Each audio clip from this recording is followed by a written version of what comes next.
છે ને તમારી આ બે પંક્તિઓમાં, એ નોનસેન્સ છે, એવું કોણ વાંચે? તો તમે એને મતલબ 50 ને હજારો પ્રકારથી તમે એને એક્સપ્લેન કરો કે રામચંદ્રજીના ત્યારના ઇમોશન્સ કેવા છે, તો કરુણરસની નિષ્પત્તિ થાય ને. બે પંક્તિમાં હું બોલીને એને પૂરું કરી દઉં કે હા રામચંદ્રજી દુઃખી હતા, રડ્યા, પછી એમને શોધવાનો પ્રયાસ કર્યો. ભાઈ ત્યાં જેમ આપણે ગોપીજનોનું ચરિત્ર વેણુગીતમાં વાંચી રહ્યા છીએ એવી રીતે રામચંદ્રજીને બતાવ્યા છે. એ જે કૃષ્ણને જઈને પૂછી રહ્યા છે કે મારી સીતાજીને ક્યાં જોઈ છે, તો કરુણરસ ત્યારે આવી રહ્યો છે ને. આજે બ્રજભક્તોનું પણ ગોપી ગીત હોય માનો તો કરુણરસ નથી, શૃંગારનો વિપ્રયોગ છે વિશુદ્ધ. હવે આપણે એમાં એમ કહી દઈએ કે ઠાકોરજી અંતર્ધ્યાન થઈ ગયા, રસાભાસ મહાપ્રભુજી શું કહી રહ્યા છે વિપ્રયોગની અંદર સંન્યાસ મેળામાં, કે આ જે ગોપીજનોને ઉદ્ધવજીના વચનોથી રસાભાસ થયો કે અમે વિપ્રયોગના રસનો જે અનુભવ કરે છે અવલોકન તમે આવીને એમ કહી ભગવાન તો તમારી આત્મા છે, તો રસાભાસ છે.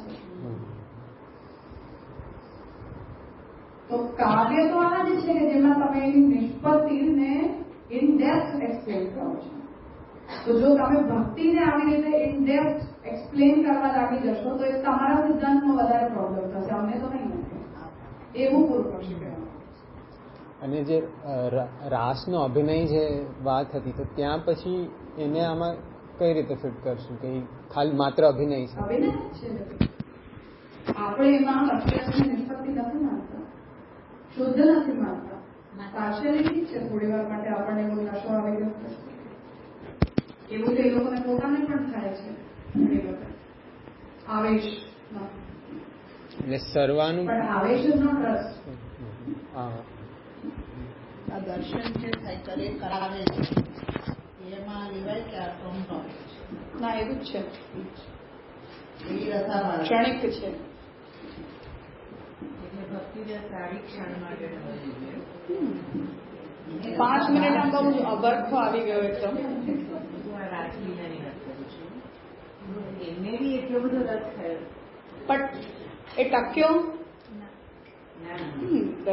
જો ખતમ થઈ ગયો તો રસાભાસ જ થઈ ગયો ને પછી તો. આનો સવાલ એમ છે કે જયારે મહાપ્રભુજી રાજલીલા કરે છે મહાપ્રભુજીએ તો એકદમ પર્સનલ કર્યું છે. ગુલાલકંડ ઉપર હરિદાસજી સિવાય તો ચોથો માણસ જ નહીં હતો. તો પોતાના જે ઇમોશન્સ છે એને એક્સપ્રેસ કરવા માટે એમણે બંને ઠાકોરજીની લીલાઓને ઇનેક્ટ કર્યો. જેવી રીતે આપણે વાચિક કરીએ એવી રીતે અભિનયથી કર્યો, જેમ રજભક્તો સમૂહ યુગલગીતમાં કર્યું એવી જ રીતે આવેશજનક. આપણે જે એકચ્યુઅલમાં જે રાસલીલા થઈ એ તો રસ જ છે ને. હા પણ એ સમુદાયમાં થાય તો એ રસ નથી. હું એ કહ્યું ક્યાં ક્યાં સમુદાય ઠાકોરજીને ગોપીજનો હોય એ પૂછી રહ્યા છે. હા એ જે વાત સ્ટેજ ઉપર જેમ કેમ ઘણા ટોપ શો જાય છે, બધા ટમેટાને મારે છે ત્યારે રસ નિષ્પત્તિ નથી થતી, રસાભાસ થાય છે ને ટમેટા એટલે ઇરિટેશન છે ને કે અમને ઇમોશન ના આવ્યો અમારે.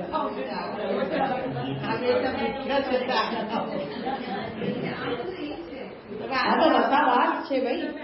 બરાબર બોલશે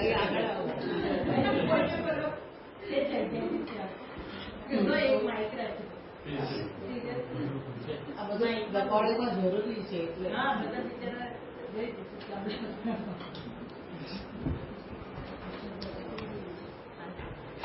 તો અનુભૂતે અભાવતઃ આ જે ત્રીજો पक्ष पूर्व पक्षी उपस्थित કર્યો वहां तक हमने श्यामप्रकाश जी की टीका देखी. अब जो चौथा पक्ष है अंतर्भावाच उसे आप समझा रहे हैं कि अंतर्भावाच इत्यादि नाट्यशास्त्रे ही निरूपितेषु अभिनयेषु रसेषु अंतर्भावात् इति अभिप्रायः.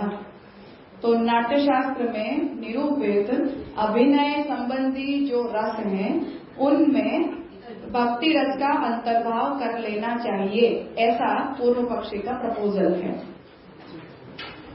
ठीक है. अन्य रसों में भक्ति रस का अंतर्भाव मान लिया जाए, उसे स्वतंत्र रस न कहा जाए. तो भक्त मानो भगवान के विरह में दुखी हो गया तो उसे करुण रस कह दो, रति प्रकट हो गई तो उसे श्रृंगार कह दो, भगवान के साथ कभी लड़ लिए तो वीर रस कह दो, वगैरह वगैरह। ननु वेदेषु भक्तेः रसत्व प्रतिपादनस्य विप्रतिपत्ति ग्रस्तत्वेपि पुराणेषु काव्येषु च भक्तेः रसत्व प्रतिपादनोपलम्भाद एव कथमस्य पूर्वपक्षस्य प्रसक्ति। हवे अब यहाँ पूर्व पक्ष के ऊपर ये बात आ रही है कि वेद में भक्ति का रस के रूप में प्रतिपादन किया गया होने से विप्रतिपत्ति ग्रस्त होने पर भी, अर्थात वेद ने यदि उसे रस कह दिया पर आपकी अर्थात नाट्यशास्त्र की रस की परिभाषा में, यदि उसकी परिभाषा में, वैदिक परिभाषा में कोई विप्रपत्ति आ भी रही है, तब भी पुराण में और काव्य में भी भक्ति के रसत्व का प्रतिपादन प्राप्त होता होने से इस पूर्व पक्ष की प्रसक्ति क्या है। अर्थात वेद जो है वो भक्ति को रस कहता है, और वेद ने यदि कह दिया तो नाट्यशास्त्र के नियम के हिसाब से भी यदि भक्ति रसरूप सिद्ध नहीं भी हो पा रही, तब भी वेद के कहने पर वो सिद्ध है, तो आपका पूर्व पक्ष कितना प्रसक्त है, ये पूछा जा रहा है।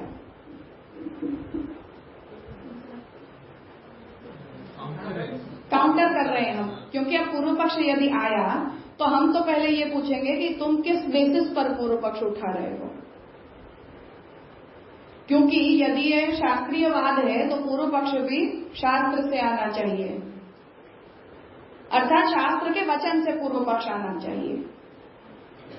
तो हम ये पूछ रहे हैं अब कि आपके पूर्व पक्ष की प्रसक्ति क्या है, क्यों नहीं है।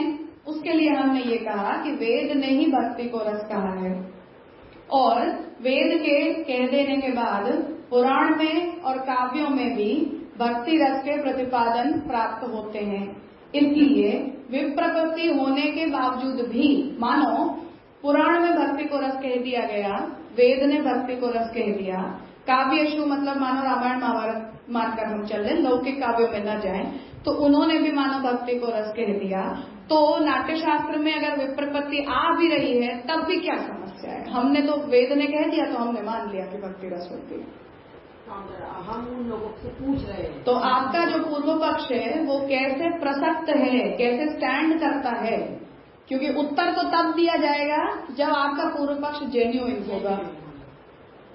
आप जो बात कह रहे हो वो यदि जेन्युइन है, सही है, तब तो हम उत्तर देना जरूरी समझेंगे, बाकी बकवास करोगे तो हम क्यों उत्तर देंगे किसी बात का। ऐसा टोन है कहने का मतलब ये। तो पहला तो मतलब ये है कि पूर्व पक्षी खुद इस बात को सिद्ध करे कि शास्त्रीय दृष्टि में यदि कहाँ भी भक्ति को रस बताया गया है तो वहां शास्त्रों में बताई गई भक्ति की रस रूपता में पूर्व पक्षी को क्या विप्रतिपत्ति है, क्या समस्या है आपको। ठीक है, ये प्रश्न पूर्व पक्षी से पूछा गया है। इसी चेत सा ही एवं पवित्री, ऐसा होने पर जो भक्ति है वो इस प्रकार से कही गई है।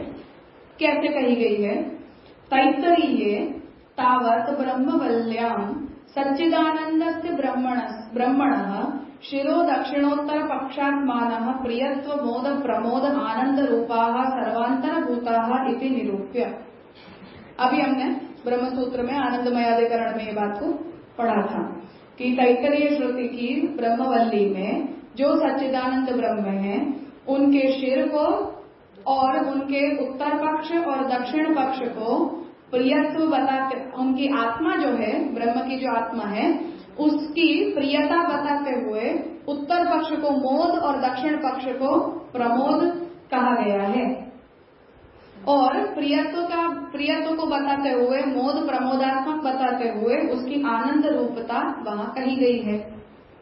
सर्वांतर भूताः इति निरूप्य, तो जो आनंद रूप ब्रह्म है वो सभी के अंतस्थित हैं, हम सभी में अंदर रहने वाले हैं, उस प्रकार से निरूपण करके तस्मात् ब्रह्मणो बहुभवन रूप सृष्टे च प्रादुर्भावो भी निरूप्य, तो उस प्रकार ब्रह्म के आनंद रूपता और सर्वांतर भूतता का निरूपण करते हुए ब्रह्म जो है वो इस ब्रह्मांड के सभी रूपों के रूप में बने हैं, बहुभवन हुए हैं, ऐसा कहते हुए ब्रह्म का सृष्टि के रूप में प्रादुर्भाव भी निरूपित किया।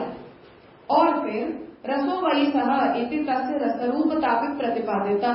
और फिर उस ब्रह्म की रसरूपता को भी श्रुति ने कहा।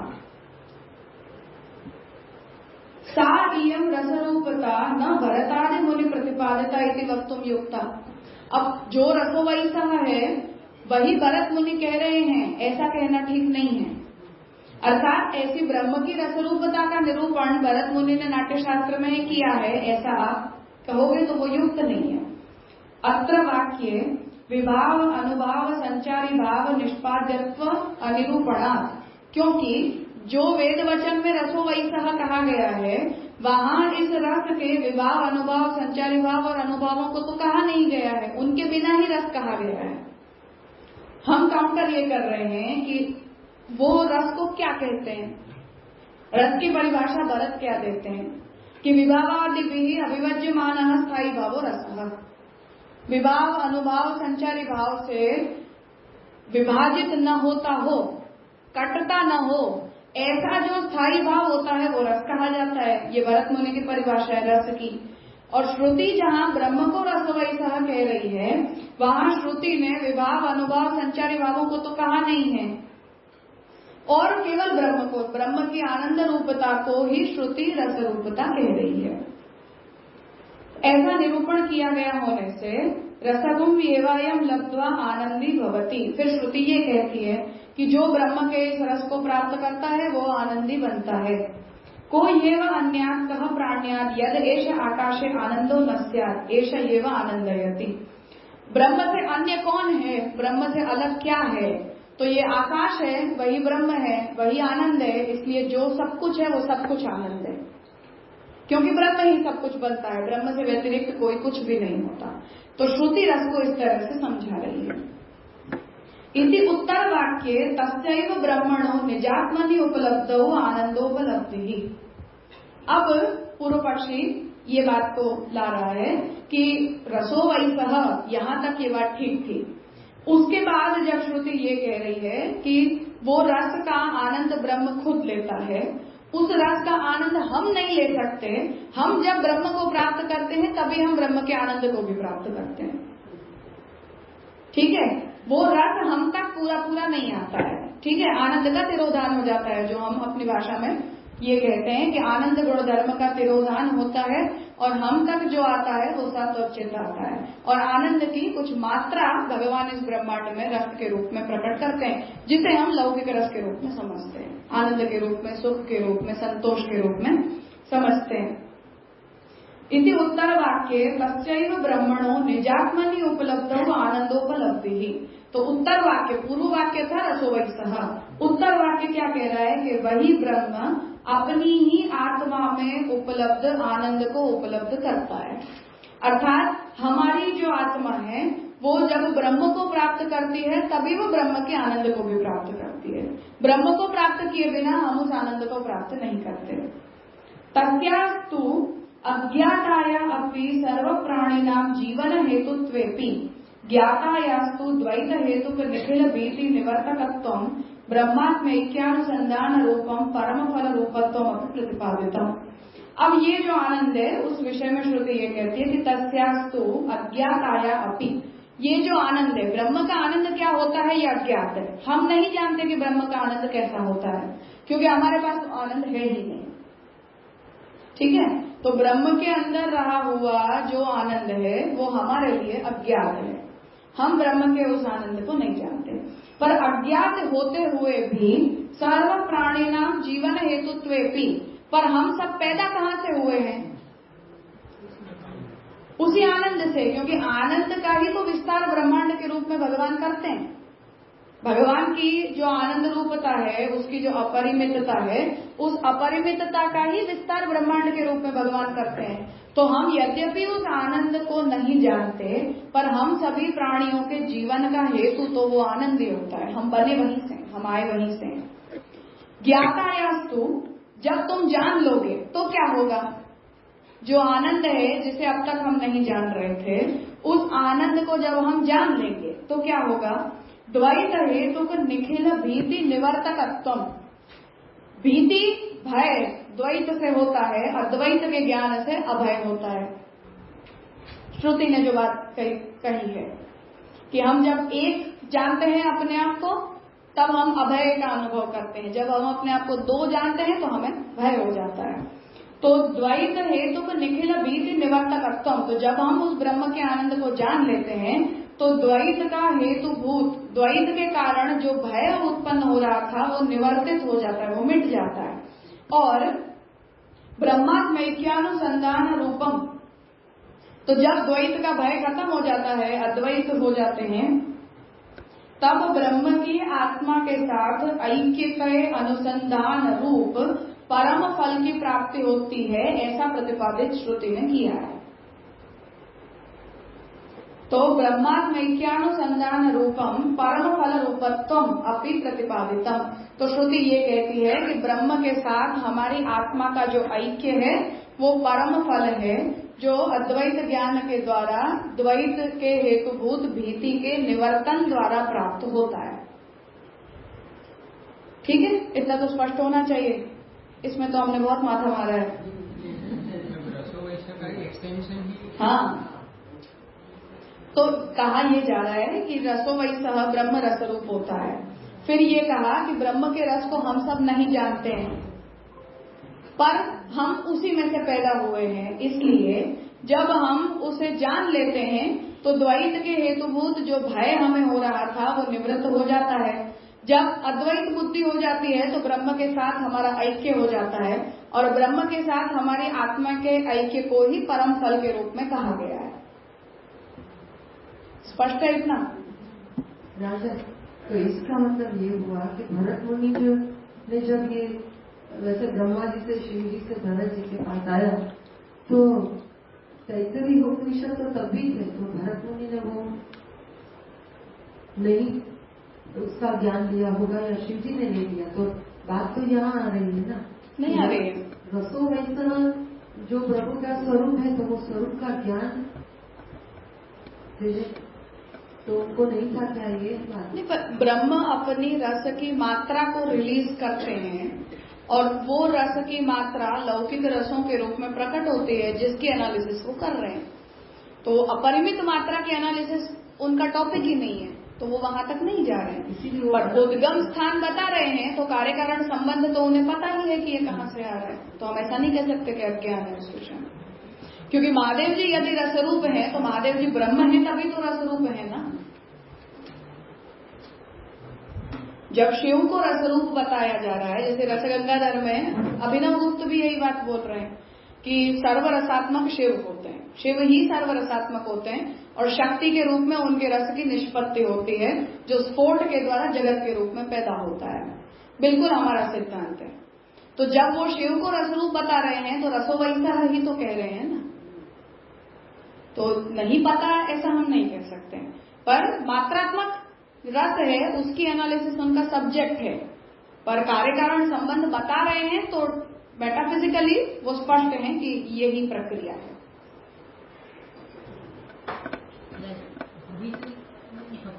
भक्ति स्त्रीलिंग है इसलिए।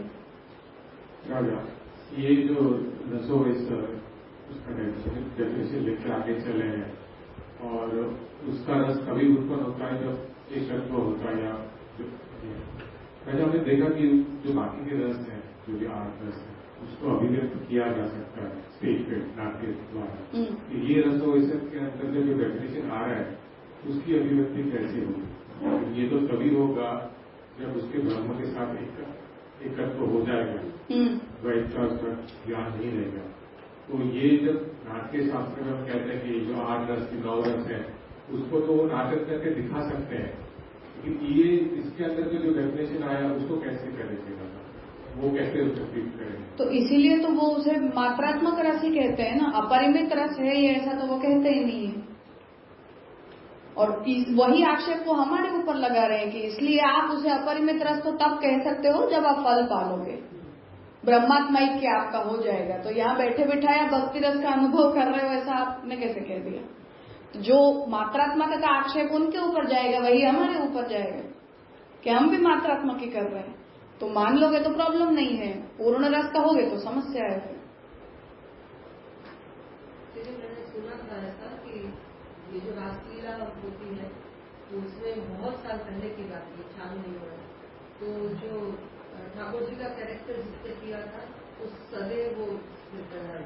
हाँ तो ऐसे तो वो परिभूत तो वो वहाँ हाँ तो होता है, वो भक्त बनकर करते हैं तो हो जाता है, केवल एज ए एक्टर करोगे तो नहीं होता है। जो खुद भक्त होते हैं और उसे करते हैं तो हो जाता है। तो वहाँ तो वो निष्पत्ति हुई है, निष्पत्ति हुई है। मात्रात्मक हुआ नहीं, फिर तो जब एकत्व हो गया तो मात्रात्मक नहीं हुआ, पूर्ण ही है। बातों से आस्करण राजा के जैसे ही फिर हमें कहना पड़ेगा। नहीं होता है के बाद वो लोग कन्वर्ट हो जाते हैं, रिवर्स होता है। देखो वो तो फिर करो आप एक एक का इंटरव्यू, तो प्रॉब्लम नहीं। पर ये तो जो परंपरा कहती है वो ये है, क्योंकि वो जो रासदारी होते हैं वो लोग श्रीनाथ जी का मुकुट जो है वो धारण करके उस रास को करते हैं, है उन लोगों के पास। तो अब उसके आधार पर बनाया जाता है, उसका स्पर्श करके फिर वो लोग उसे धारण करते हैं। पर जो परंपरा है वो यही है कि उस प्रभु ठाकुर जी ने ही उन्हें वो मुकुट प्रदान किया था, तो उस मुकुट को धारण करके फिर वो उस रास को करते हैं। इसलिए जब वो मुकुट धारण कर लेते हैं तब वो उन्हें साक्षात स्वरूप माना जाता है। फिर उनके जो परिवार के भी लोग हों या अन्य भी लोग हों, वो भी उनके साथ, जैसे हम यशोदा जी का वेश जो घर में धारण करते हैं उनके लिए हम ऐसा ही मानते हैं। तो बालकृष्ण जी के लिए तो स्वयं सच में वो वात्सल्य रस उनमें इतना प्रकट हो गया कि वो दूध स्रवित होने लग गया नंद महोत्सव में। तो वो एक्टिंग ही तो करी है हमने। हम जब यशोदा जी का वेश धारण करते हैं तो हम एक्ट ही तो करते हैं। या जब गोपी बन के नंद महोत्सव में हम ठाकुर जी के सामने नाचते हैं अपने घरों में, तो हम एक्टिंग ही तो करते हैं। नंदराय जी बनते हैं, यशोदा जी बनते हैं, गोपी बनते हैं, तो वही तो हम करते हैं। इसीलिए वो शांकराचार्य की जो लाइन है, इट इज आइकॉनिक। अभिनय भी हो सकता है, बिजनेस नहीं हो सकता है। अभिनय भी गलत नहीं है, भक्ति के अभिनय में भी कोई समस्या नहीं, भक्ति का धंधा नहीं हो सकता, बिजनेस नहीं होता। श्यामू दादा ने बताया था कि हम लोग नीचे बैठ के ही वो देखते हैं रास्ते। हाँ तो वो ऐसे हाँ इतने आसन वगैरह बिछा के और उस तरह से नहीं देखा जाता है, कुर्सी पर बैठकर भी नहीं देखा जाता है। हम लोग भी पहले जब बचपन में, मैं बता रही हूँ, कनौता जी की ब्रज यात्रा में ही उन लोगों की रासलीला होती थी रोज। तो हम दिन में खेलते थे, फिर शाम को अचानक से वो क्योंकि जब उनका मेकअप होता था तब हम देखने बैठते थे, क्योंकि ऐसा लगता था कि जैसे सब दोस्त थे हमारे। वो आया था ना मदन गोपाल शिविर में, वो ठाकुर जी बनता था तब, तो हम लोग बहुत क्रिकेट खेलते थे साथ में। तो जब तक मेकअप कर रहे हैं तब तक प्रॉब्लम नहीं है, पर जैसे ही मुकुट धर लिया उसके बाद फिर वैसे नॉर्मल हम एक दूसरे से बात करते हैं, ऐसा बात भी नहीं करने देते थे। तो हम लोग विवेक नहीं रखते थे, इसलिए उनके चेहरे का जब हो जाता था उसके बाद हम लोगों को सब लोग बड़े लोग ले जाते थे कि अब चलो हो गया। फिर स्टेज पर जब दर्शन करते थे तब नीचे बैठाते थे, फिर चरण स्पर्श भी करते थे। तो हम वेश भी ले लें तब भी हम साक्षात मानते हैं, क्योंकि उसका अभिनय जो है वो विरुद्ध नहीं है, क्योंकि वो विभाव पैदा नहीं करता। फिर से भक्ति विरोधी भाव नहीं लाता है हमारे अंदर। तो परम फल रूपत्वम अभिप्रतिपादितम, तो ब्रह्मात्मैक्य के अनुसंधान रूप परम फल रूपता उसकी उत्तर वाक्य में बताई गई है। रसशास्त्रीय अनुभूति हेतु विभावादि द्वैत मूलिका इति किम केन संबध्यते।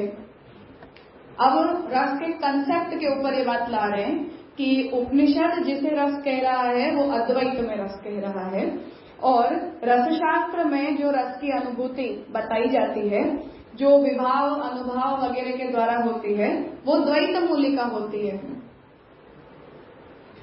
क्योंकि कोई दिखा रहा है, हम देखकर अपने अंदर उस रस को ला रहे हैं। तो मेरे अंदर भाव है, विभाव कहीं से आ रहा है, संचारी भाव कुछ और है, अनुभाव कहीं और से आ रहा है, आलंबन में किसी और का ले रही हूँ, तो वो पूरे रस की जो निष्पत्ति है वो द्वैत मूलिका होती है, अद्वैत मूलिका नहीं होती है। इसलिए जो उपनिषद में बताई हुई जो रस की निष्पत्ति जो ब्रह्म के साथ ऐक्य के द्वारा निष्पन्न होता है, ऐसी अद्वैत मूलिका रस की निष्पत्ति और रसशास्त्र के द्वारा बताई हुई द्वैत मूलिका रस की निष्पत्ति, इन दोनों को हम एक दूसरे के साथ कैसे समझेंगे? हठात तत् परिकल्पने नाट्यशास्त्र विरोध से दुष्परिहरित्वाद। अब जबरदस्ती, जोर जबरदस्ती आप उसे अद्वैत मूलक है ऐसा अगर कहने का प्रयास करोगे तो नाट्यशास्त्र से आपका मत विरुद्ध हो जाएगा। पूर्व पक्षी को कहा जा रहा है कि अगर आप उस द्वैत मूलिका अनुभूति को अद्वैत मूलक है ऐसा सिद्ध करने का प्रयास करोगे तो नाट्यशास्त्र में बताए गए रस के सिद्धांत के साथ आपका मत विरुद्ध जाएगा। इसलिए इसका परिहार मुश्किल है, आप नहीं कर सकते हो दुष्परिहारत्वात्। अर्थात द्वैत और अद्वैत वाली जो ये प्रॉब्लम हम आपके सामने लेकर आए हैं, इस प्रॉब्लम को दूर करना मुश्किल है। ये पूर्व पक्ष के ऊपर आक्षेप है, उत्तर पक्ष है हमारा। स्पष्ट है इतना? पूछना है कुछ? भरत को नहीं पूछ रहे हैं, प्लीज।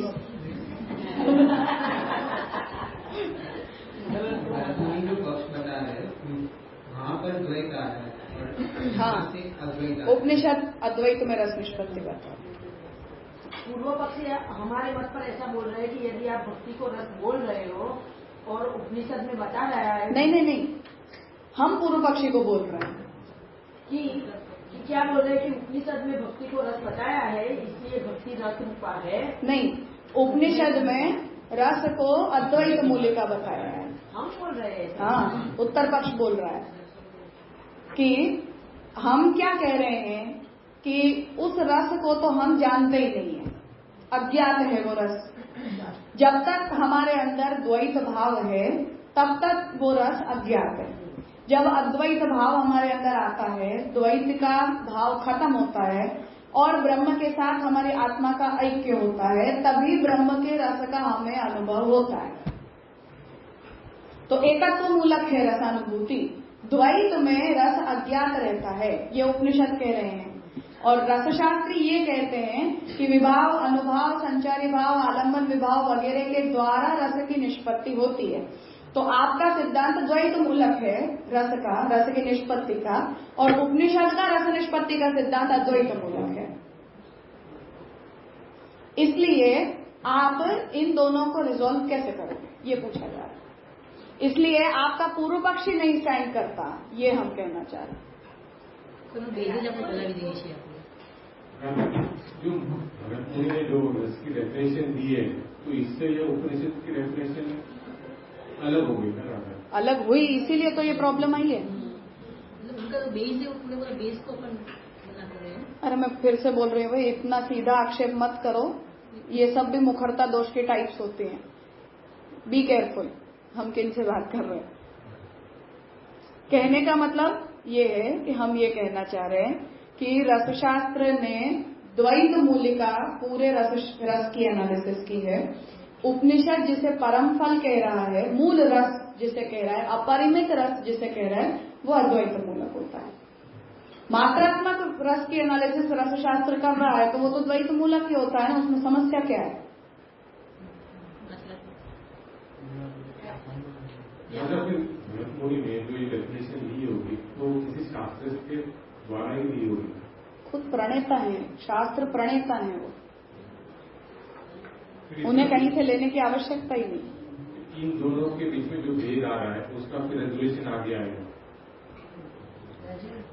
अद्वैत में जिसलिए वो प्रकट हम नहीं कर पाएंगे, वही आप कहना चाह रहे हैं। अल्टीमेटली वो जो था वो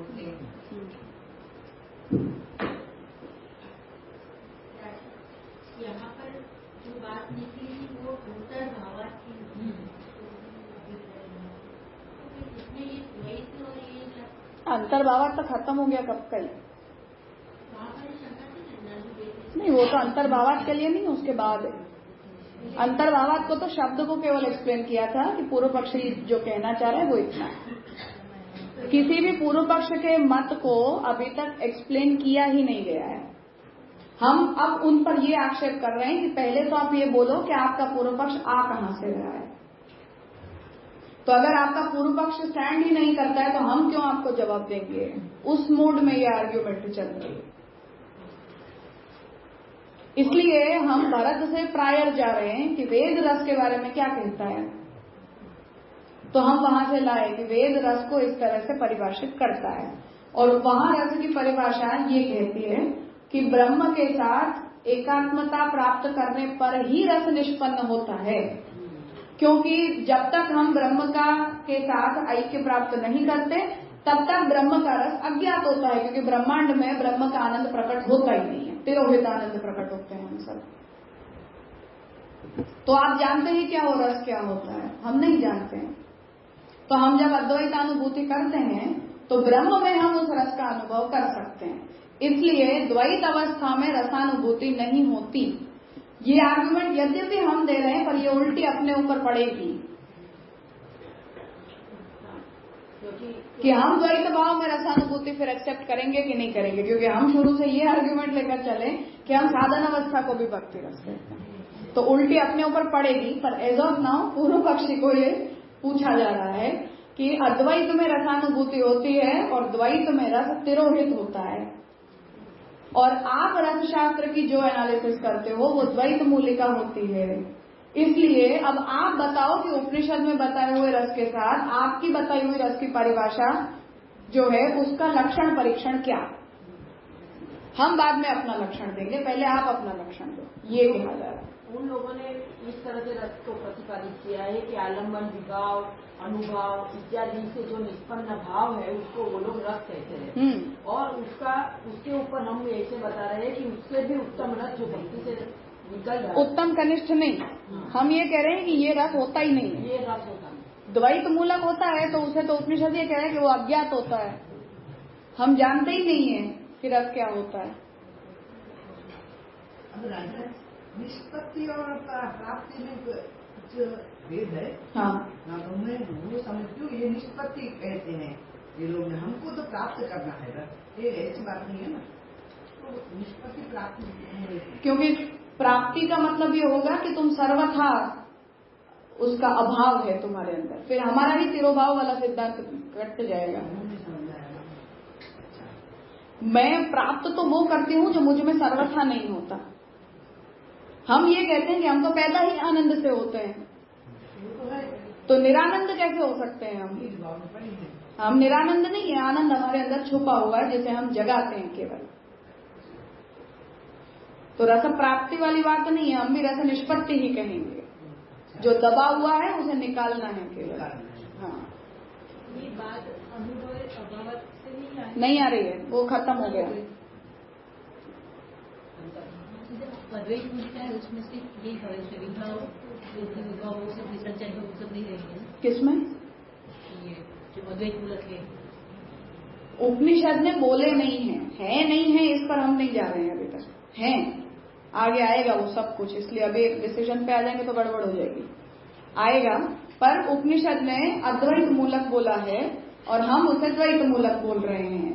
तो हम पूर्व पक्षी से ये कह रहे हैं कि पहले आप अपनी रस की परिभाषा का लक्षण परीक्षण करो, उसके बाद हम भक्ति का लक्षण परीक्षण करेंगे। और यदि आप लोग ऐसा बोल रहे हो कि हमने उपनिषद से रस को लिया है तो उपनिषद का रस जो है वो अद्वैत मूलक है। हाँ, तो वो अद्वैत मूलक है और आपका जो रस है वो तो द्वैत मूलक है, तो आप उसको रस कैसे बोल रहे? सही। वही तो है ना बात करें कि वो अपन भी निकाल रहे द्वैत मूलिका है, द्वैत मूलिका नहीं है, तादात्म्य मूलिका है। तब अपना जवाब वो होगा तादात्म्य मूलिका है। द्वैत मूलिका कहेंगे तो मध्वाचार्य जी आ जाएंगे। तादात्म्य, हम अद्वैत भी नहीं कहते, हम द्वैत भी नहीं कहते। प्राप्त है, निष्पत्ति करनी है भक्ति भाव द्वारा, जगाना है बस उसका, जिसे हम बीज भाव का जगाना कहते हैं उसे रस की निष्पत्ति कहा जाएगा। सिद्ध को साध्य बनाना है। राजा अगर मैं इसको लिंक करेंगे तो भक्ति रस तो स्थगित हो जाएगी, तो फिर बाकी के 8 रस न रहेंगे। पर हम ऐसा भी नहीं कहेंगे, हम उसे ऐसा भी नहीं कहेंगे। ऐसा भी नहीं होगा, हम डेफिनेशन ही नहीं बनाएंगे, हम डेफिनेशन ही नहीं बनाएंगे। अरे सब आएगी, टीका खत्म थोड़ी थोड़ी। धीरज नहीं रह गई है तो करते हैं, अपन पूरा महीना बैठ के यही करते हैं। थोड़ा क्लाइमेक्स बता। देखो क्लाइमेक्स यही है कि भक्ति रस है, और क्या क्लाइमेक्स। मूल ग्रंथ करके हमने पूरा कर तो लिया, डिस्क्लोज मैटर,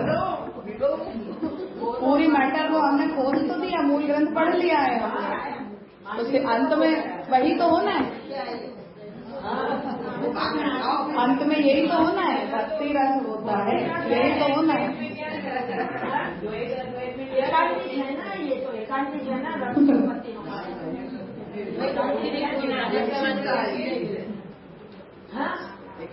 नाट्यशास्त्र से अलग होके ये परिभाषित हो रहा है भक्ति रस। प्रकट भी नहीं होनी चाहिए। हम करेंगे। इतनी क्यों जल्दी हो जाती है? पर लेकिन मांडवी का सुना नहीं है आपने? पर श्यामू काका जी कैसे करेंगे ये? करें श्यामू काका जी इतनी सरलता से कर देते तो बात क्या थी? तो हमें अपने थोड़े दिमाग की तो कसरत तो करनी चाहिए। कोई हमसे ये पूछे आके कि क्यों आपने भक्ति को रस कहने की जरूरत पड़ी, तो फिर हम ब्लाइंड के नहीं हो जाने चाहिए ना। भक्ति रस तो पढ़ने का मतलब क्या फिर, इतना हम रिस्पॉन्ड ना कर पाए। अभी मासी ने ऐसा बताया कि भक्ति भाव होना चाहिए, लेकिन अभी तो हमने बोला भाव नहीं काउंट करने वाले। नहीं, हम भाव भी कह रहे हैं और रस भी कह रहे हैं।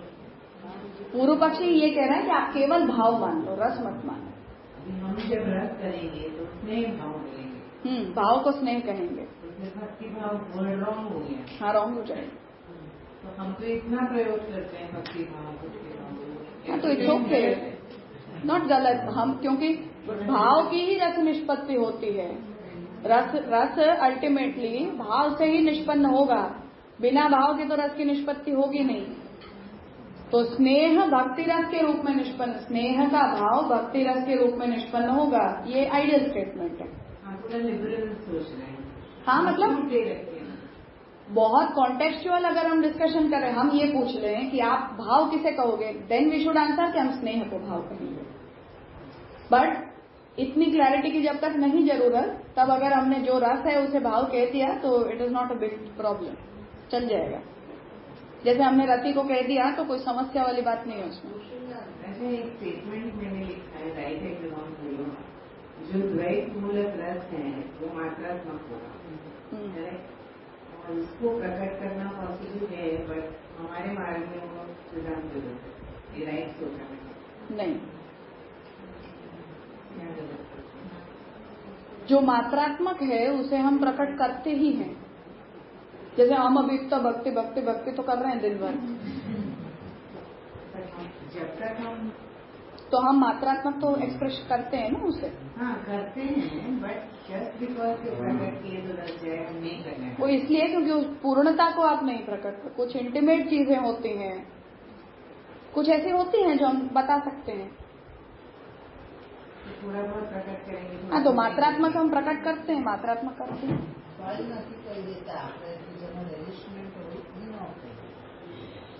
जैसे हमने मानो ठाकुर जी को कोई श्रृंगार धरा है और हमें दर्शन करके बहुत आनंद आया, कुछ हमें बहुत अच्छा लगा, इसका हम ढिंडोरा नहीं पीटते हैं कि आज हमने अपने सेवे को ये श्रृंगार धराए थे या इस रंग के वस्त्र धराए थे या ये सामग्री सिद्ध करके धरी थी तो ठाकुर जी बहुत आनंद से करोगे, बहुत प्रसन्नता से। इस बात का हम ढिंडोरा नहीं पीटते।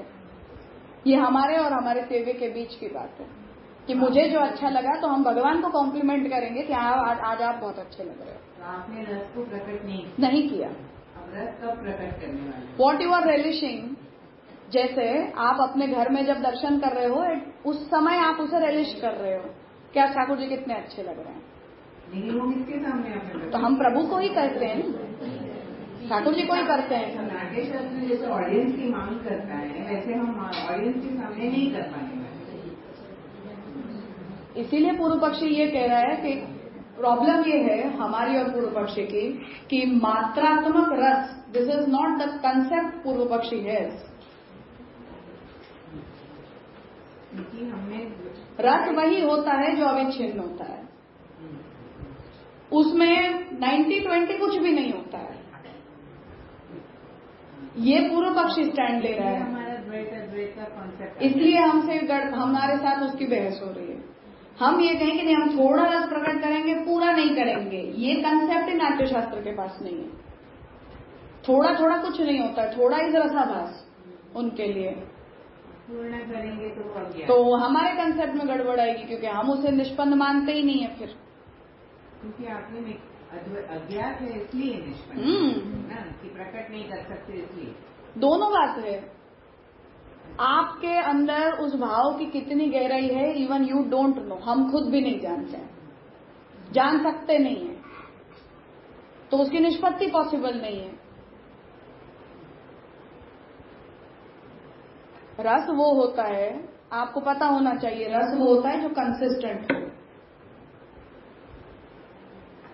मतलब कि मानो रामायण की शुरुआत करुण है, तो आप उसका अंत करुण ही लाओगे तभी वो जस्टिफाइड है, वरना रसाभास है।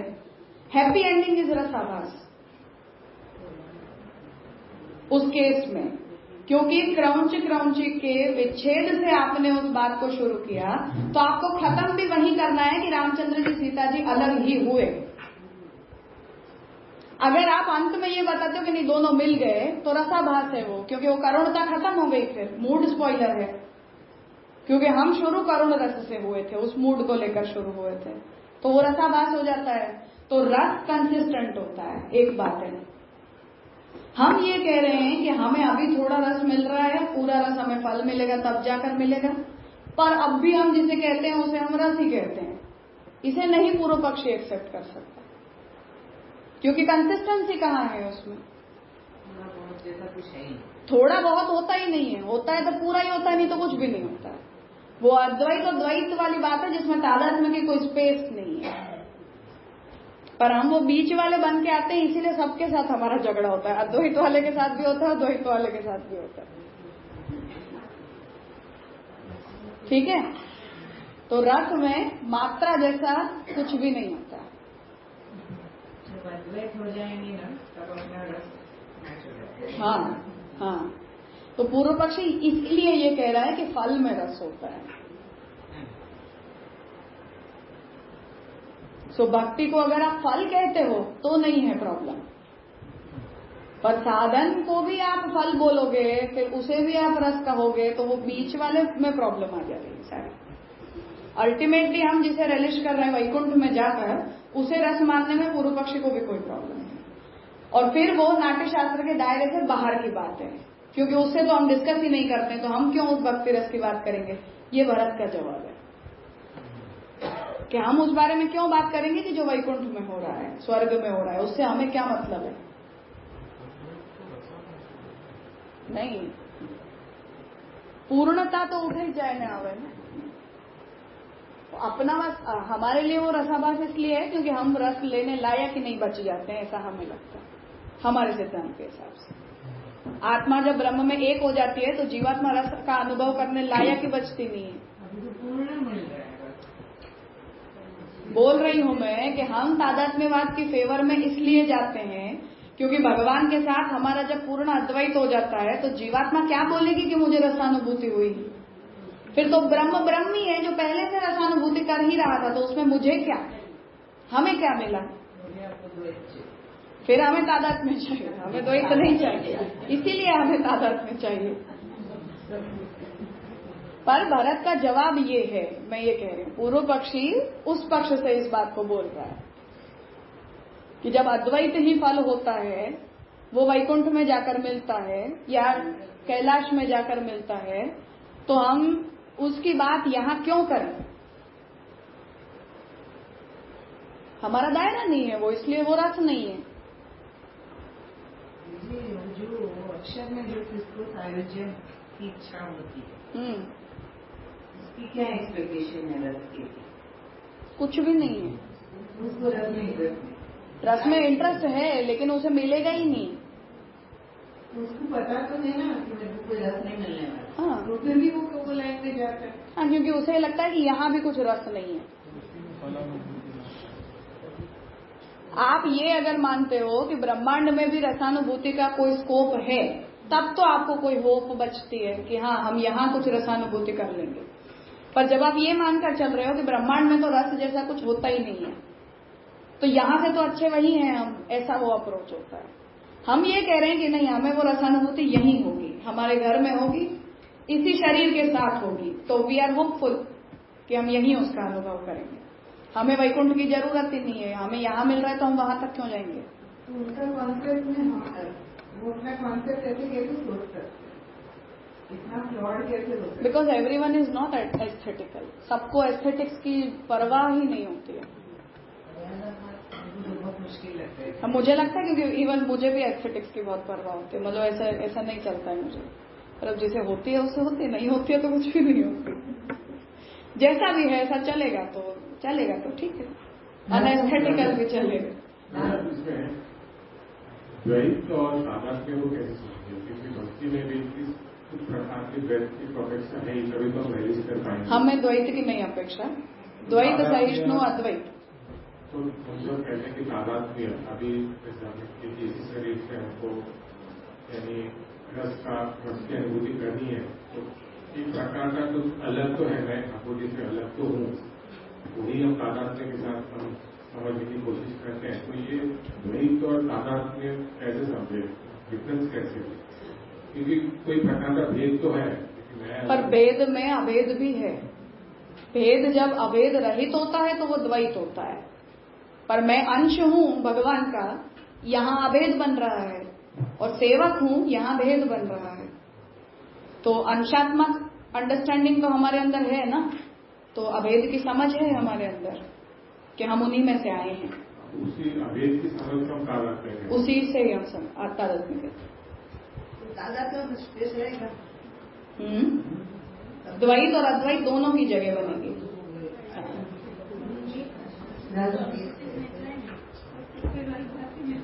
नाट्य शास्त्र यहाँ आया इसलिए कि मनुष्य को एंटरटेनमेंट के लिए कुछ भी नहीं था, इसीलिए नाट्य शास्त्र को यहाँ लाया गया भूतल पे।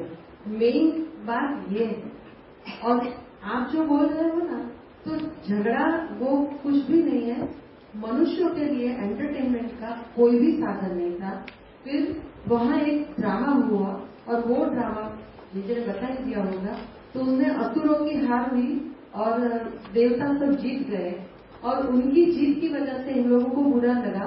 फिर उसमें नृत्य आया, और फिर वो सारा यहाँ नीचे भूतल पे आया, और इसलिए ये नाट्य शास्त्र का उसमें ये प्रयोग लाया। हमारी पूरी 9 क्लासिकल डांस स्टाइल इंडिया की है, उसमें ये बात है। तो वो जो हो रहा है वो मनुष्य के लिए है। अभी भक्ति जो है वो एक श्री महाप्रभु जी पधारे, और उसके बाद जो हुआ, इसीलिए भक्ति रस का ये हो रहा है, ऐसा मुझे लग रहा है। नहीं, भक्ति अगर ट्रांसेंडेंटल है, भक्ति की जो पूर्ण अनुभूति है वो इस ब्रह्मांड में यदि होती ही नहीं है, तो वो नाट्य शास्त्र का सब्जेक्ट मैटर नहीं है।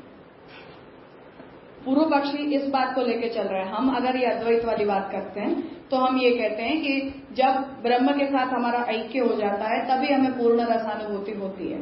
यदि वहां जाके हमें पूर्ण रसानुभूति होती है तो यहाँ नाट्य शास्त्र को ये माथापच्ची करने की जरूरत क्या है। हम ये जिद लेकर बैठे हैं कि नहीं, हमें रसानुभूति यही होती है, और यहाँ जो होती है वही पूर्ण भी होती है, इसी शरीर से होती है, इसी प्राकृत देह से होती है, जिसे हम सेवा फल में अलौकिक सामर्थ्य कह रहे हैं, या ठाकुर जी का हमसानुभाव कह रहे हैं, या आस्करण राजा की स्थिति कह रहे हैं। आस्करण राजा एकत्व के साथ भक्ति रस का अनुभव कर रहे हैं कि नहीं कर रहे हैं, इसी शरीर से, इसी ब्रह्मांड में रहकर। तो वो लौकिक विषय इस ब्रह्मांड का विषय है कि नहीं है? है। बस इन ग्राउंड्स पे हमारी बहस हो रही है। वहाँ में तादात्म्य एकदम समझ में आता है ना। हाँ, वो तादात्म्य को समझने के लिए सबसे श्रेष्ठ उदाहरण। आश्करण राजा आप बोल रहे हो तादात्म्य के साथ कर रहे हैं ना रिलेशन। हाँ, रसात्मक भी हो गए और तादात्म्य वाले भी हो गए। हाँ, तो इसीलिए पूर्ण रस का अनुभव करने के लिए हमें ब्रह्मांड छोड़कर जाना पड़ेगा, ऐसा नेसेसरी नहीं है, यहाँ हो सकता है। क्योंकि तादात्म्य वो अद्वैत वाला आ जाएगा प्रिंसिपल, इसलिए हाँ, तो हमें वो द्वैत अद्वैत के बीच के रास्ते से ही ये बात लानी पड़ेगी। तो आप ये रूट लेने वाले हो श्याम वगैरह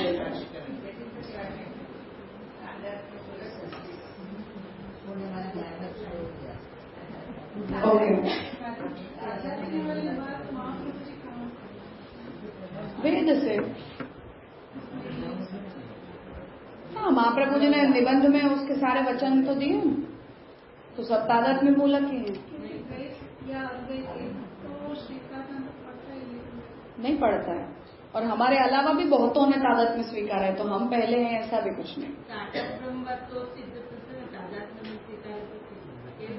अभी ये दिल्ली वाली कॉन्फ्रेंस में उत्पल देव के शिव स्तोत्रावली की थी, कश्मीर शैव स्कूल की। वो थे अभिनव गुप्त के दादा गुरु के गुरु। अब वहां वो शुद्ध तादात्म्य बोल रहे हैं, हमसे कितना पहले बोल रहे हैं। महाप्रभु जी 15वीं शती में हैं, उत्पल देव 6ठी शती में हैं, तो वो शुद्ध तादात्म्य बोल रहे हैं, शुद्ध शरणागति बोल रहे हैं, शुद्ध भक्ति बोल रहे हैं, वही जो हम बोल रहे हैं। तो महाप्रभु जी से पहले भी बहुतों ने तादात्म्य माना ही है, तो कोई हम पहली बार तादात्म्य बोल रहे हैं ऐसा कुछ नहीं। हमारे संप्रदाय में तो द्वैत वाली बात अच्छी लगती है, जैसे द्वैत वाली बात हमें अच्छी नहीं लगती है। सेवक कब सेवा करता है वो भगवान को, यदि आप अंशात्मक अंडरस्टैंडिंग के बिना आपकी जीवात्मा सेवकत्व को स्वीकारेगी ही कैसे? आप दासत्व को अपने नैतिक कर्तव्य के रूप में इसीलिए स्वीकारते हो क्योंकि आप अंश हो। अब मेरे माता पिता ने मुझे पैदा किया है, तो मेरे माता पिता की मैं सेवा करूं ये कहना नहीं है, ये मेरी मोरल ड्यूटी है, मेरा नैतिक कर्तव्य है। तो वो नैतिक कर्तव्य के ग्राउंड पर हम ये बोल रहे हैं कि हम भगवान के अंश हैं, तो भगवान की सेवा करना ये हमारा कर्तव्य है, इसमें कहने का भी कुछ नहीं है। तो वो अंशात्मकता के अंडरस्टैंडिंग के बिना आप दासत्व के कर्तव्य को लाओगे कहां से? अब मेरे माता पिता की सेवा करने में मुझे नहीं जोर पड़ता, पर मुझे कोई रेंडम स्त्री पुरुष को खड़ा करके बोल दें कि इनकी सेवा करो, तो हमारा जब तक उनके साथ कोई संबंध ही नहीं स्थापित होता तो हमें सेवा करने की भावना आती है? नहीं आती है।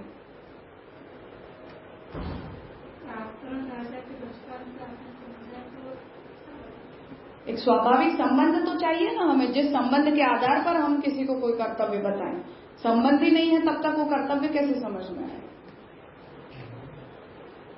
बनाया हुआ संबंध होगा तो उसे बनने में समय लगेगा। गोद ले लेगा मुझे कोई, एडॉप्ट हो जाऊं मैं, तो वो संबंध जब मेरा बनेगा तब मुझे में कर्तव्य बुद्धि आएगी, तो उसे बनाते रहो फिर बैठे बैठे। तो ब्रह्म संबंध अगर आज नया संबंध है हमारा, तो जब बनेगा तब हमारे में कर्तव्य बुद्धि आएगी। आज स्वाभाविक है तो तुरंत आ जाए।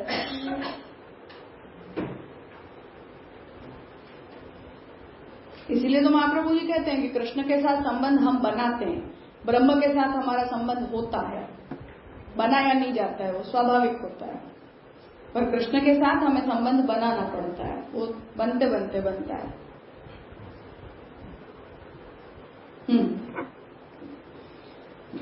तो यहाँ हम ये बात को लाए कि द्वैत और अद्वैत वाली एक प्रॉब्लम अब हमारे सामने आ रही है, जब हम उपनिषद में बताए हुए रस की परिभाषा को देख रहे हैं और नाट्यशास्त्र में जो रस जिस तरह से बताए गए उसे देख रहे हैं।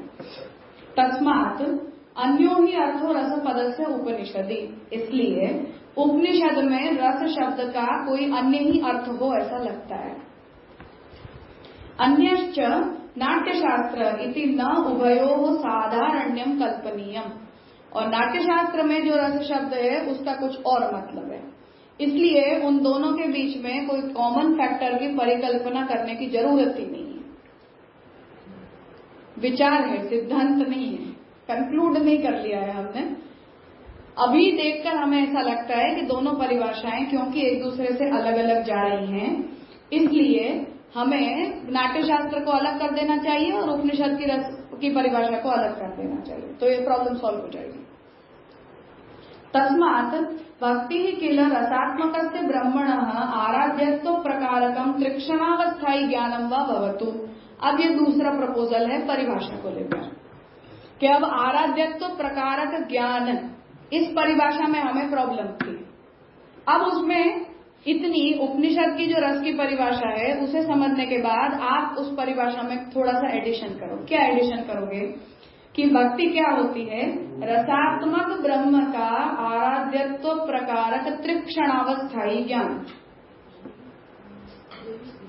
ठीक है, रसात्मक ब्रह्म मेरे आराध्य हैं। जो ब्रह्म रस का स्रोत है, जिस ब्रह्म में अपरिमित रस है, ऐसा जो ब्रह्म है वो मेरा आराध्य है।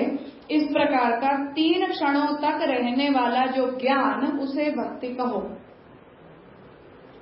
ज्ञान त्रिक्षणावस्थायी होता है, उसके बाद वो स्मृति होती है, मेमोरी होती है।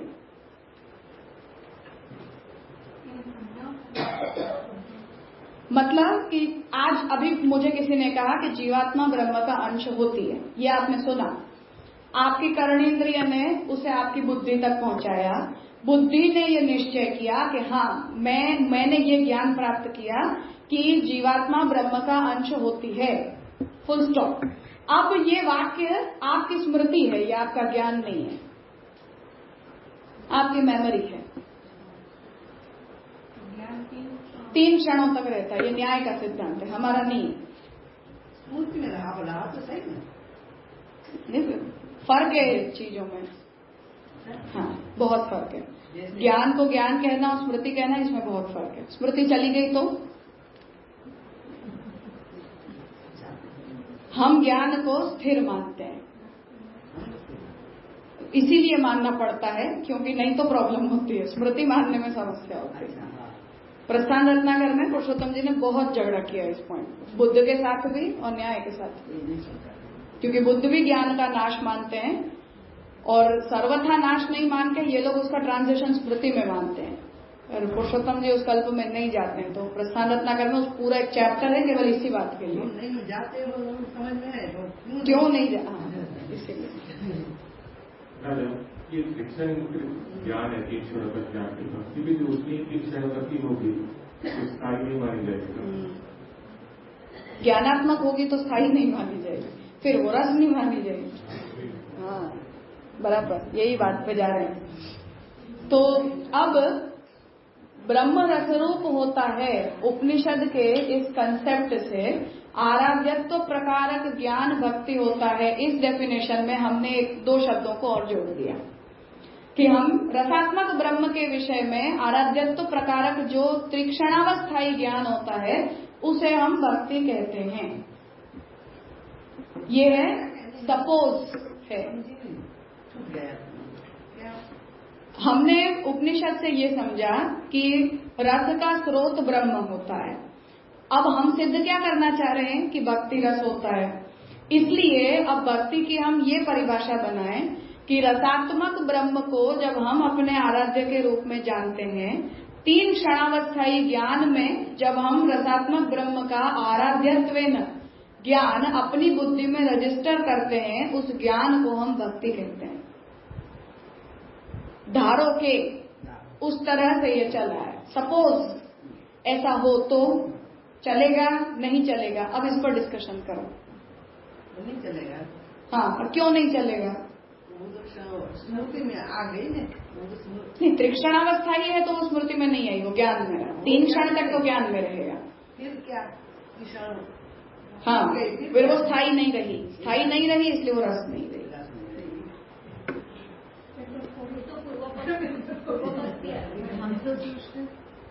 हम तो सोचते हैं वो ज्ञानी है,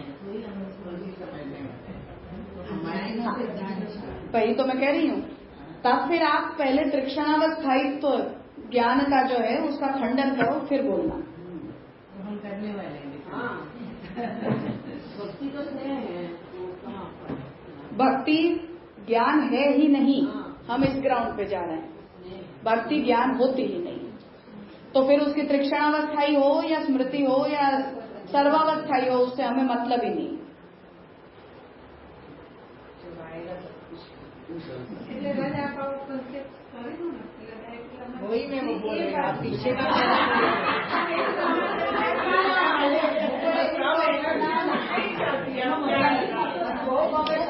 अरे तो उसका ही पर दिमाग चलाओ ना कि हम क्या सोच सकते हैं, कि हम अपनी बुद्धि का यूज करें ना, कि हम कितने प्रपोजल सोच सकते हैं। मान लो तृक्षणावस्थाई हो जाएगी तो हमारे सिद्धांत के हिसाब से इसमें क्या आपत्ति आएगी? सोचो, अपने ही सिद्धांत की कसरत होगी, पूरा निबंध और भाष्य आंखों के सामने से निकल जाएगा कि महाप्रभु जी ने क्या कह दिया। तो अपने ही सिद्धांत रिमाइंडर में आने चाहिए ना, कि मानो कोई ये कह दे कि रसात्मक ब्रह्म का आराध्यत्व प्रकारक जो तृक्षणावस्थाई ज्ञान होता है वो भक्ति होती है। हमारे सिद्धांत के हिसाब से इस वाक्य में क्या समस्या है?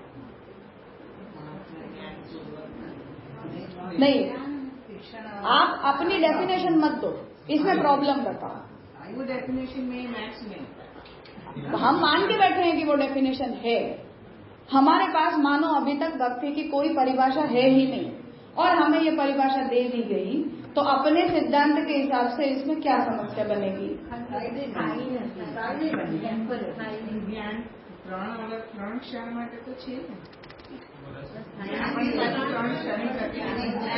हम उसे क्षणिक मानेंगे, एक बात नहीं मानेंगे। ज्ञान को हम भक्ति मानेंगे, तृक्षणावस्थाई हो या स्थायी हो, ज्ञान भक्ति होता है नहीं होता है। बस वही तो कसरत करनी है। थोड़ा हमें तो दिमाग तो चलाना चाहिए ना। श्याम गंगा जी सब मेहनत कर रहे हैं, हम क्या करेंगे फिर?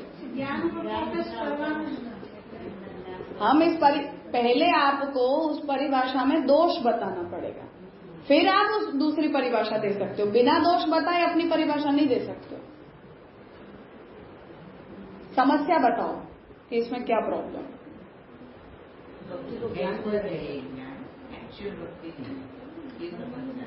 हाँ, हेल्पर भी नहीं है एक्चुअली।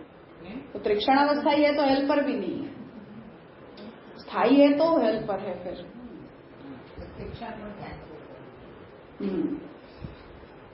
हाँ, तो अब ये पूछ रहे हैं कि तस्मात् भक्ति ही किल रसात्मकस्य ब्रह्मणः आराध्यत्व प्रकारकम तृक्षणावस्थाई ज्ञानम वा भवतु। ये ऑप्शन आप सोचो भक्ति की परिभाषा को लेकर। हम इतने माथा पच्ची कर रहे हैं, सोचो श्याम गंगा जी ने लिखते समय कितना सोचा होगा, क्या नहीं सोचा होगा। फिर केवल पढ़ने में हमें नाक पे दम आ रहा। चित्तस्य धारावाहिक ऐकाग्र्य रूपम स्थायी ध्यान रूपम निधिध्यासनम वा भवतु। क्योंकि आप जो परिभाषा दे रहे हो वो निधिध्यासन की भी परिभाषा हो सकती है, तो वो भक्ति में नहीं जा रही है, इसलिए अतिव्याप्त हो रही है। निधिध्यासन में कैसे? चित्त की धारावाहिक ऐकाग्र्य रूप स्थायी जो ध्यान होता है उसे ही निधिध्यासन कहा जाता है। तो हम जैसे जैसे ये कहते हैं कि चेतस्तः प्रवणम सेवा, ये निधिध्यासन में जाएगा कि नहीं जाएगा? तो क्या महाप्रभु जी का लक्षण अतिव्याप्त हुआ? हम बोल नहीं पा रहे हैं पर लग ऐसा ही रहा है ना? हाँ, पता है मुझे।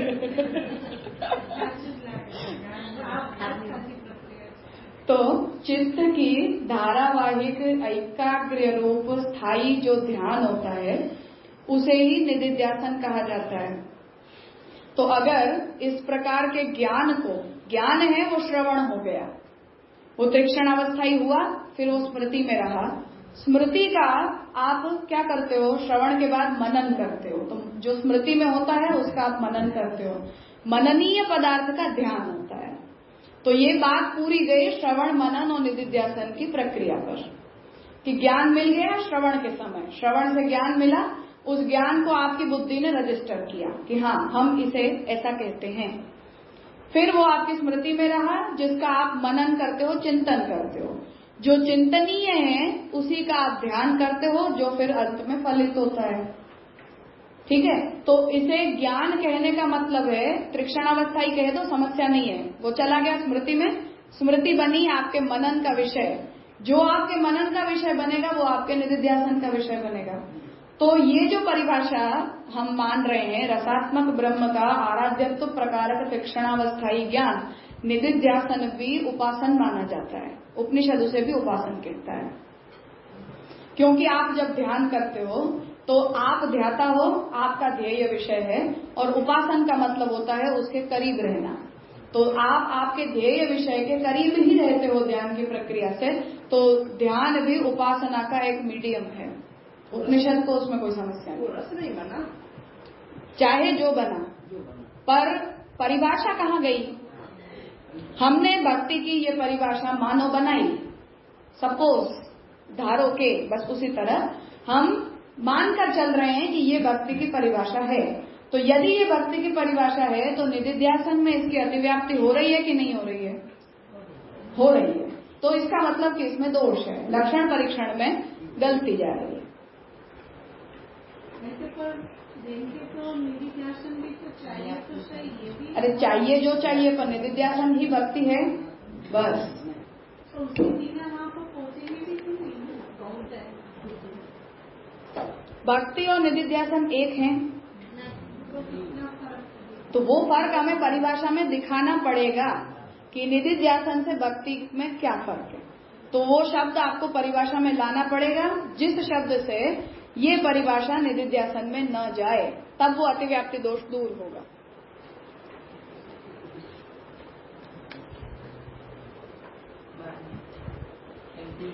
इतनी बात आ गई समझ में?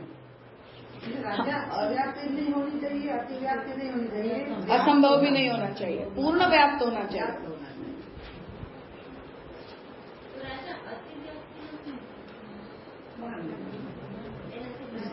अपने लक्ष्य से बाहर जाता हो विषय, आपका जो लक्षण है वो अपने लक्ष्य से बाहर जाए। तो चित्तस्य धारावाहिक ऐकाग्र्य रूपम स्थायी ध्यान रूपम निदिध्यासनम वा भवतु। तो ये कहा जा रहा है कि आपकी जो परिभाषा है उसके हिसाब से तो निदिध्यासन भी सही जा रहा है, ये निदिध्यासन भी यही होता है। कस्याम अपि अवस्थायाम विभावादि अजन्यत्वेन न वै भक्ति ही रसरूपा। और चाहे आप निदिध्यासन कह दो, चाहे उसे ज्ञान कह दो, इन दोनों ही अवस्थाओं में विभाव आदि को उत्पन्न न करने के कारण, चाहे वो निदिध्यासन रूप हो चाहे ज्ञान रूप हो, आप दोनों ही अवस्थाओं में फिर भी इसे रस नहीं कह सकते हो। ठीक है, हमने भक्ति की जो परिभाषा बनाई, पहली समस्या तो उसमें ये आ रही है कि वो अतिव्याप्त हो रहा है निदिध्यासन में। अब हम ये कह दें कि हाँ भले अतिव्याप्त हो रहा है, हम निदिध्यासन को ही भक्ति कहते हैं। अगर आप निदिध्यासन को भक्ति मानने को तैयार हो तब भी वो रस नहीं है। तो आपको रस सिद्ध करने के लिए ये परिभाषा बना के कोई फायदा नहीं होगा, ये कहने का मतलब है। भाव मतलब कोई ऑब्जेक्ट नहीं है, विभाव, अनुभव, संचारी भाव वगैरह रस के जो कंपोनेंट्स हैं वो, तो उनको तो वो फिर भी पैदा नहीं करेगा। आपका जो निदिध्यासन है वो अगर उसे वो पैदा नहीं करेगा तो फिर भी हम उसे रस नहीं मानेंगे। तो आपको रसात्मक से ब्रह्मणः ये विशेषण जोड़ के कुछ मिला नहीं, ये पूर्व पक्षी कहना चाह रहा है। क्यों मिले? किया मतलब आपने सोचा, मनन किया, कोई ना कोई रस तो वो उत्पन्न करेगा ही ना मन में। फिर कंसिस्टेंट चाहिए, कंसिस्टेंसी निदिध्यासन करेंगे तो कंसिस्टेंटली रस आएगा। वो तो फिर उपनिषद का सिद्धांत गलत पड़ेगा, जो ये कह रहा है कि द्वैतानुभूति में अज्ञात होता है रस, तो फॉरएवर रहने ही वाला है। तो फिर तो आपको यही तो सॉल्व करनी है प्रॉब्लम। मेरा प्रश्न ये है कि आप क्यों निदिध्यासन को कैंसिल कर रहे हो? अतिव्याप्ति है तो ठीक है, बस पहली प्रॉब्लम तो ये है कि अतिव्याप्ति है अगर, तो लक्षण परीक्षण चलता ही नहीं। चार पग word animal life, is this a proper definition? नहीं है, सेम वे एक फाइनल डेफिनेशन नहीं है। इसे हम इस परिभाषा को हम भक्ति की परिभाषा कह नहीं सकते हैं, एक बात। सेकेंडली, सपोज हम ये कह दें कि नहीं हमें चलेगी ये परिभाषा, हम निदिध्यासन को ही भक्ति कह देंगे, मतलब घोड़े को ही गाय कह देंगे। शब्दों पे मत जाओ, भावनाओं को समझो वाली बात है ना। तो हम ये कह देंगे कि हमें चलेगा, हम निधिध्यासन को भक्ति मानने को तैयार है। तो पूर्व पक्षी ये कह रहा है कि फिर भी उसकी रसरूपता सिद्ध नहीं हुई तो निधिध्यासन को भक्ति मान के आपको क्या मिला? आप चाह क्या रहे थे? मेरा कंफ्यूजन कथा पक्ष वाले वो नहीं करते हैं। नहीं करते हैं तो क्या नहीं? हम उसे निधिध्यासन नहीं करते।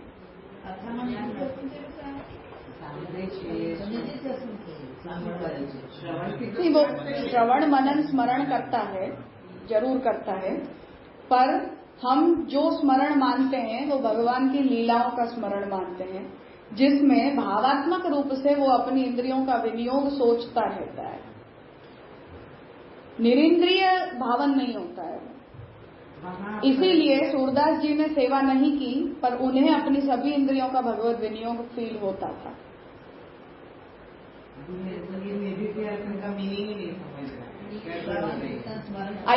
एकाग्र देख लो, निधिध्यासन की परिभाषा है धारावाहिक नदी की तरह, कंसिस्टेंट, बीच में ब्रेक ना आए। धारावाहिक एकाग्र रूपम, आप धारावाहिक हो पर बीच में कोई दूसरा भी नहीं आ रहा है, एक ही चल रहा है।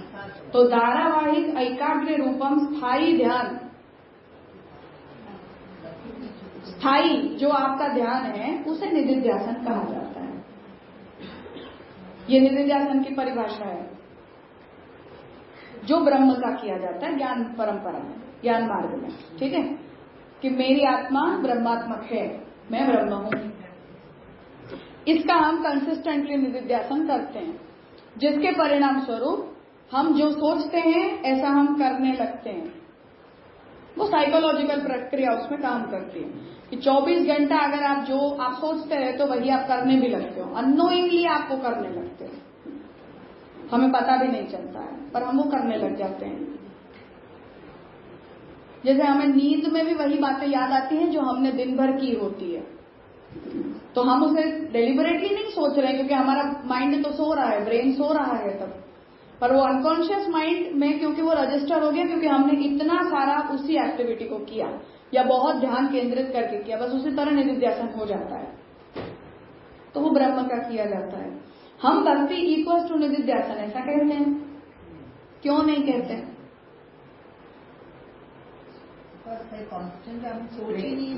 नहीं, हम सोचते हैं कृष्ण को, हम कंसिस्टेंटली सोचते हैं। इसमें प्रेम का अंश नहीं है, स्नेह नहीं है। लेकिन मैंने अभी जब आपने बोला तो मैंने सोचा जब गोपियों का विरह है तो उन्होंने अपनी लीलाओं का एक्टिंग करते हैं, मतलब उन्होंने लीलाओं का इतना सारा ध्यान किया, एक्टिंग किया, तो निधिध्यासन तो हुआ। पर वो स्नेहात्मक है या स्नेह रहित है? तो आपने इसमें स्नेह किधर कैंसिल कर? हमने लिखा नहीं ना परिभाषा में, अंडरस्टूड में नहीं होते हैं, फिर तो लक्षण परीक्षण का फायदा क्या? आप उसे लिखो। अवधेश जी से प्रैक्टिस करवानी चाहिए, मैं उनसे पढ़ती थी तो वो ऐसे बोलते थे टेबल का लक्षण परीक्षण का, इसे आप परिभाषित करो। ऐसी परिभाषा दो कि जिसमें अव्याप्ति, अतिव्याप्ति और असंभव दोष ना है, सिंपल ऑब्जेक्ट, ब्रह्म तक भी जाने की जरूरत नहीं, टेबल क्या करो लक्षण परीक्षण, उतने में ही हमारे नाक पे दम आ जाते हैं। ब्रह्म तक जाना तो बहुत दूर की बात है। 4 पैरों वाला लकड़ी का टेबल बोलोगे तो कुर्सी भी होती है 4 पैरों वाली। पुस्तक रखने का साधन हो तो पुस्तक रखने के लिए तो और भी साधन होते हैं। लकड़ी का बना हुआ है तो लकड़ी का बना और भी बहुत कुछ होता है। How will you define it? कैसे आप इसको परिभाषित करो? न्याय की जो पकड़ है वो इसीलिए है क्योंकि वो ऐसा लक्षण बनाते हैं कि जो कहीं नहीं जाता फिर। तो हमें अब आप इसमें ये सोच लो, मानो हम अब श्याम सुंदर जी क्या कह रहे हैं वो मत सोचो, आपने सोचा रसात्मक ब्रह्मण स्नेहात्मक आराध्यन तो प्रकारकम त्रिक्षणावस्थाई ज्ञानम भक्ति ही, इसका परीक्षण करो, ये चलेगा? नहीं, वर्ड हमने स्नेह मिसिंग था, आपने बोला कि स्नेह नहीं आ रहा है, हम इसमें स्नेहात्मक डाल देते हैं, फिर त्रिक्षण को भी निकाल। हाँ ठीक है, उसे हम सिद्ध मान लिया, हमने पुरुषोत्तम जी ने किया तो हमने कर लिया, ठीक है। त्रिक्षणावस्थाई भी नहीं होता है, फिर ज्ञान भी हटाओ, चलो ज्ञान भी नहीं आएगा। नहीं, ज्ञान तो नहीं आया तो ज्ञान पूर्वक फिर वो ज्ञान परार्थ हो गया। अरे तो इसमें तो प्रॉब्लम बन रही है ना, हमें नहीं है। ज्ञान को कहाँ बोल रहे, स्नेह को भक्ति बोल रहे। तो फिर उसमें ज्ञान पूर्वांग होना चाहिए या उत्तरांग होना चाहिए? पूर्वांग होना चाहिए। जैसे हम महात्म्य ज्ञान पूर्वस्तु सुदृढ़ सर्वतोदिक स्नेहो भक्ति, तो स्नेह के साथ साहचर्य है भक्ति का, ज्ञान के साथ भक्ति का साहचर्य नहीं है। ज्ञान निकालने की जरूरत नहीं है, उसका फिटिंग बराबर करने की वो करो, ठीक है। ये हो रहा है और हम लास्ट तक यही करते रहे, लक्षण परीक्षण करते रहे। उसका मतलब ये कि अभी तक हमें भक्ति की डेफिनेशन भी नहीं पता, रस प्रूव करने चाहिए। तो निदिध्यासन विवाह भवतु कस्यामपि अवस्थायाम विभावादि अजन्यत्वेन न वै भक्ति ही रसरूपा। तो अगर हम उसे निदिध्यासन कह भी देते हैं तब भी वो विभाव आदि कंपोनेंट्स का अजन्य होने के कारण, विभाव आदि कंपोनेंट्स निदिध्यासन से भी पैदा नहीं होंगे, इसलिए हम फिर भी भक्ति को रसरूप नहीं कह पाएंगे इस परिभाषा को बनाने के बाद भी। ठीक है, इतना स्पष्ट है? ठीक है, तो आप लोग भोजन पानी करो, 4 बजे हम शुरू करते हैं।